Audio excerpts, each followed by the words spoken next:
10 ఏళ్ళు స్ట్రగుల్ పడి వచ్చినాం.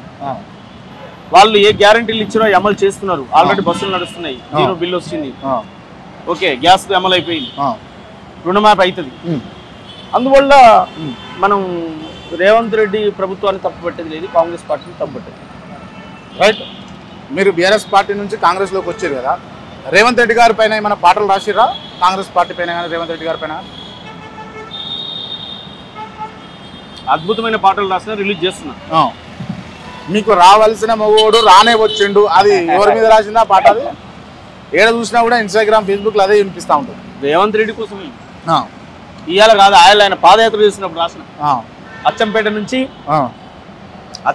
హైదరాబాద్ వరకు పాదయాత్ర చేసిండు. ఔటర్ రింగ్ రోడ్ మీటింగ్ అయింది చూడు, ఐడియా ఉందా? అవును. ఇంకా పీసీసీ ప్రెసిడెంట్ కాలే. అవును. ఆ టైంలో చేసినప్పుడు ఆ వేదిక మీద బాడినా, నీకు రావాల్సిన ముగుడు రానే వచ్చిండో నేస్తమహారావా. కానీ అందరు వాడుకుంటా ఉంటారు, అటు బీఆర్ఎస్ వాళ్ళు, ఇటు కాంగ్రెస్ వాళ్ళు, బీజేపీలు కూడా వాడుకుంటా ఉంటారు. మీ పాటలు అట్లా చెక్కలు కొడుతున్నప్పుడు ఏమనిపిస్తుంది సోమన్న మీకు? సంతోషం అనిపిస్తుంది. నువ్వు చెప్పిన పదవులు, నువ్వు చెప్పిన డబ్బు అన్నీ గాడు ఉంటాయి అనిపిస్తుంది. కింద కాలు ఉంటాయి అంటారు. నేను ఎవరో సంబంధం లేదు, వాళ్ళు అయినా వీడియో పెట్టుకుని ఇంటా ఉండు, దాంట్లో ఉన్న ఆనందం ఎలా ఉంది? అట్లా నేను పదవులను కించపరచట్లేదు. పదవి వస్తే 5 ఏళ్ళు అయిపోయిన తర్వాత మాజీ నాయకుడు అంటారు, అంతే.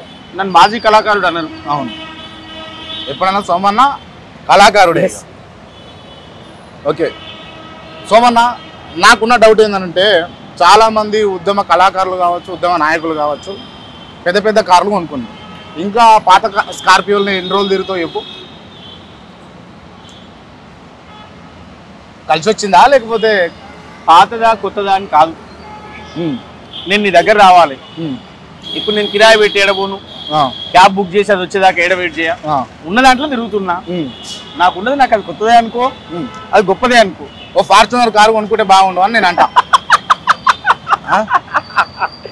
కొనలేవా అన్న?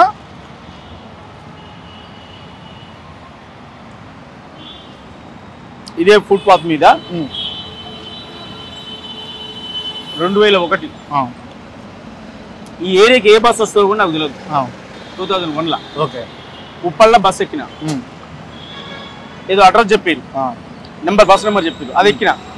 టెన్షన్ పడుతూ వస్తున్నా, ఈ అమీర్పేట తెలియదు నాకు, ఏదన్నా మిస్ అయితే వేరే కాడ దిగుతున్నాను భయంతో గడికి కండక్టర్ని అడుగుతున్నా. అసలు కూర్చోవడం బంద్ చేసిన, సీట్లో కూర్చోవడం బంద్ చేసిన, ఎందుకంటే మిస్ అయిపోతున్నాయేమో అని. కండక్టర్ కూర్చోవడం బాబు అయినట్టు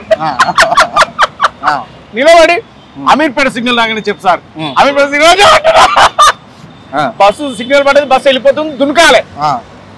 వస్తే రన్నింగ్ లో వస్తే ఇక్కడ దాని బార్డర్ ఏలు కలిగింది. 1/2 అవర్ తల్లడిల్లుతూ కూర్చున్నాను బస్సులు వచ్చి. నరకం పడ్డ. ఈ నుంచి మళ్ళీ నేను స్టూడియోకి వెళ్ళాలి, మళ్ళీ ఒక ఆటో మాట్లాడుకుని అడ్రస్ చెప్పి అట్లా వెళ్ళిపోతే పోయింది. అంటే అట్లాంటి ప్రయాణాలు చేసిన హ్యాపీ, ఏం ప్రాబ్లం లేదు. ఉన్న కారే అదే ఫార్చునర్ అనుకుంటా, అదే కిస్టా అనుకుంటా, అదే ఇంకేమైనా అనుకుంటా, ఏం ప్రాబ్లం లేదు. వచ్చినాడు అదే వస్తుంది. ఆయన బస్సులో అడ్రస్ అయితే దొరకలే కదా, బస్సులో వచ్చినాయి కదా, ఇవాళ స్కార్పియోలో వస్తున్నాయి కదా, మారుతుండొచ్చు, చూద్దాం. మారుతాను. ఓకే అన్న, థ్యాంక్ యూ సో మచ్ అన్న, నీ విలువైన సమయాన్ని మాతో కేటాయించినందుకు. మళ్ళీ ఇంటర్వ్యూలో ఖచ్చితంగా మళ్ళీ కలుద్దాం. థ్యాంక్ యూ అన్న.